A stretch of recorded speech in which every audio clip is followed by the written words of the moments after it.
Tugenda ita wano tugwe mukubwa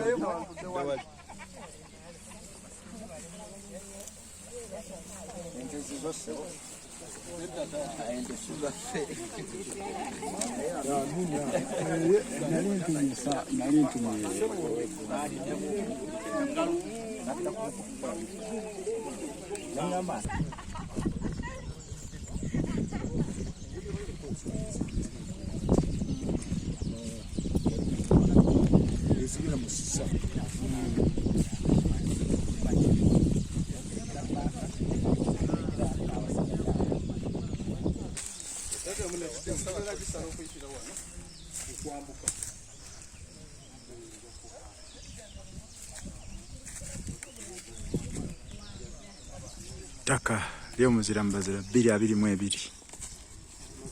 biri mu kulagibwa.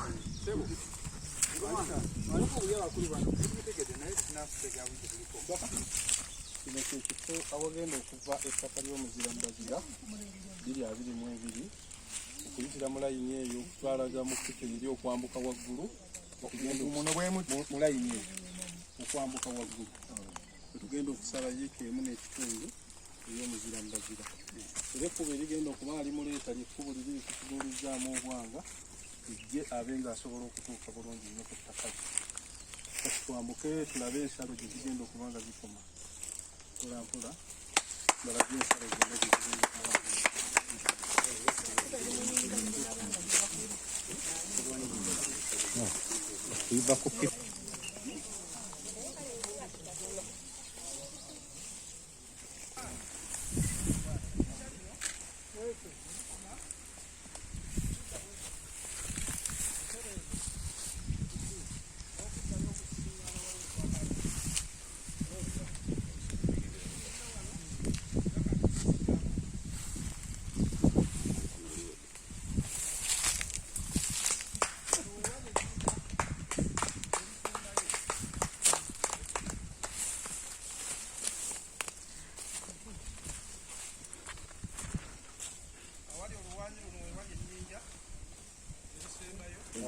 awali oluwanyi luno n'ejjinja erisembayo eritwawula ku nsalo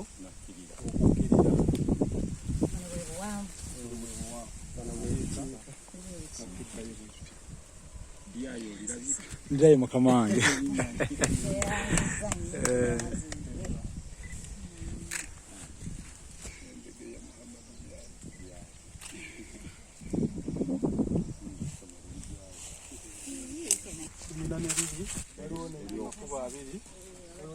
waliwo n'erisobola okufubutuka emabega eri tubeerayo n'emmeyini eri naye wano wagalawe wange amakubo wano waliwo mmeyini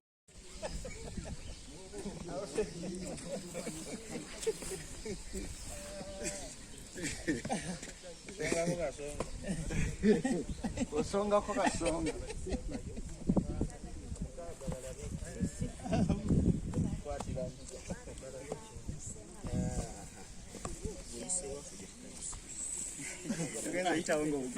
Wekitiibwa Busiro yatuuse ku final wadde tibanalangirira date naye ate tuuse ku final n'essaza litulowooza nti lisinga abawagizi n'ebigambo ebingi Buddu. Simanyi mwetegese mutya Mukama bakwaddeko mutuuse ku final tusuubire ki ku final? Njagala okusooka okwebaza ennyo Ssaabasajja Kabaka olw'enteekateeka eno ey'amasaza. Amasaza gano tugafunyeemu nga bassekinnoomu. Nze ng'omwesaza essaza lino linnyambye okumanyika eri abantu aba Busiro bonna. Essaza lino linnyambye okukuŋŋaanya abantu baabwe okumanya obuvunaanyizibwa bwabwe mu Busiro. Essaza lino linnyambye okusobola okubeera nga ntunuulira n'entuno olukiiko lwa Busiro nga bwe luli. Ne lubeera nga lubaddeko abantu abeesimbu, abantu abeerufu, abantu bakoze omulimu omunene ennyo okulabika nti ttiimu yaffe evaayo. essaza lino linnyambye okusobola okubeera nga ntuukirira abantu nga ba headmaster wa Wudo SS n'abakulembeze abalala ne team manager waffe Paul Nsubuga n'otwalekedde ne coach waffe Mugerwa akoze omulimu munene nnyo okuteekateeka ttiimu ne wamu ne deputy we n'olukiiko lwennyini olutesitesi bakoze omulimu munene nnyo era njagala okukakasa abantu bannabusiro mwenna nti omwaka guno Busiro Katonda yagiwa omukisa gwa Busiro tugenda kukoma paka nga tumaze okukwata ekikopo awo wonna tubatambulira nga tusamba mbadde ntera kugamba bannange ne mbagamba no Busiro is the chosen team. Katonda yalonze Busiro omwaka guno yino okutwala ekikopo era njagala okukiddamu kikkaatiriza Buddu olwaleero njagala omanye ndi ekikopo kya Busiro ogiyitako Buddu ngenda kugiyitako kubanga olwaleero nkoze byafaayo mu sizoni eno nti Gomba eyina ebikopo biwerako Singa eyina ebikopo biwerako Bulemeze eyina ebikopo Buddu yokka yesigaddeyo kajje nina okukuba ziyitibwa zirala ku njuba era Buddu ngenda kugikuba mu buli mbeera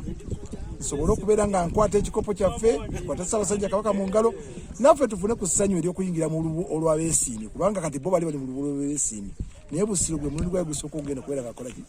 ng'etuuka ku mbeera bw'eti njagala okwebaza ennyo ne sekwebaza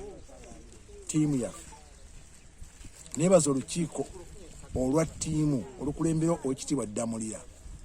neebaze Honorable MPs ab'omu Busiro neebaza abantu bonna abasuubuzi bonna omukulu Nanyini Merina Villas ewakiso ekakiri mukulu Lwasa neebaza abantu bonna ab'enjawulo neebaza abamyuka bange Oweekitiibwa Lozia Ssemanda Oweekitiibwa Kayongo n'abantu bonna abasuubuzi aba buli kikane neebaza n'abaami bange abamagombolola mu buli gombola lyonna basobodde okuleeta obuwagizi naye njagala okubakubiriza nti Buddu kyetusingako kiri ekintu kiri kimu era mobilization ekyo tukikkiriza kunga abantu bannabusiro tubulamu kimu kukunga abantu bannabusiro tubulamu kimu kwekkiririzaamu ab'Entebe njagala mumanye nti ttiimu eno yammwe ab'Essisa njagala mumanye ttiimu eno yammwe ab'Ekatabi njagala mumanye ttiimu eno yammwe ab'Ekasanyi njagala mumanye ttiimu eno yammwe ab'Ekakiri njagala mumanye ttiimu yammwe ab'Ewakiso njagala mumanye ttiimu yammwe ab'Namayumba njagala mumanye ttiimu yammwe ab'Emasuulira njagala mumanye ttiimu yammwe amagombola gonna ekkumi gakola Busiro mbasaba mumanye eno ttiimu ki yammwe si yaffe ng'abakulembeze bamwe yammwe y'abantu n'olw'ensonga nsaba muwagire ttiimu yammwe mugiwoke mugiwa abasambi baagala ssente ttiimu ebadde kuva ku ssaza okuva mwezi gw'omukaaga nga tebaddeyo waka tubaliisa tubanywesa bakola buli kimu n'olw'ensonga eyo nja kusaba mwenna kyekiseera abasuubuzi b'omu Busiro mwenna Ntebe kitwa ludda Wakiso muveeyo abasomero gonna muveeyo muwagire ttiimu yammwe tusobole okubeera nga tukwata obuwanguzi buno tubweyagaliremu kubanga naffe ekikopo tunakitambula ne ku mazzi tujja kukitambuza ku mazzi nga tukiwangudde tukitwalira ab'Ekasanja ab'Ebusi bakirabeko ng'ab'Ebuddu bakola akatingi ffe tujja kasusa okusobola okubeera nga tukakasa abantu baffe tubeebaza olw'obuwagizi obwo naye nga mbakakasa nti ensolo kweri ku kizigo Buddu tugenda gikuba omupiira mulamba mu maaso g'abeene kino nakigamba Oweekitiibwa Kawuki mukama wange nga mugamba ne Oweekitiibwa Kiwalayo Manenda bagambye jjo ne mbagamba ngenda kubakuba omupiira Oweekitiibwa Kiwalayo Manenda ngamba nti alindako mu second half n'Oweekitiibwa Kawuki ye yakakasiza era nampeeza n'obubaka obunjozaayoza nangamba Ssebwana weebale manye ekikopo kyaffe omwaka 2022 Busiro enantamego ekikopo kyaffe omulundi guno ki ekibafudde ab'enjawulo ekitufudde ab'enjawulo mu Busiro kibadde ekintu kiri kimu obumu bwaffe n'okukkiririza mu lukiiko lutesitesi olw'olyoda ttiimu y'abantu bagenda okubeera si byakulya nti osobola obigula ku buli muntu gw'osanze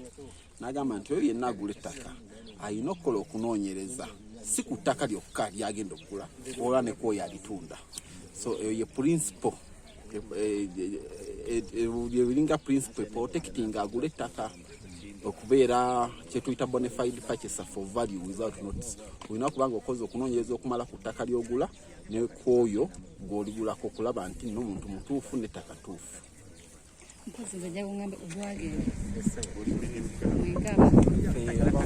Properties Uganda Limited estate developers ngera ffe wamu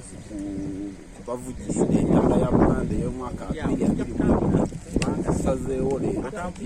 tulage ettaka lino we riri omuzira mbazira